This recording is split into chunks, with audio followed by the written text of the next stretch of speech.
மழைக்கான அடையாளமே இல்லை.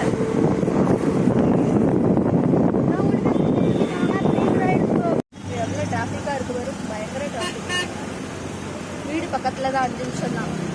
ஆனால் இந்த டிராஃபிக்கில் மாட்டிக்கிட்டு வீடு வந்து சேர 20 நிமிஷம் ஆகிடுது. 5 நிமிஷத்துக்கு 20 நிமிஷம் ஆகிடுதாங்க ஆட்டோவில் வந்து.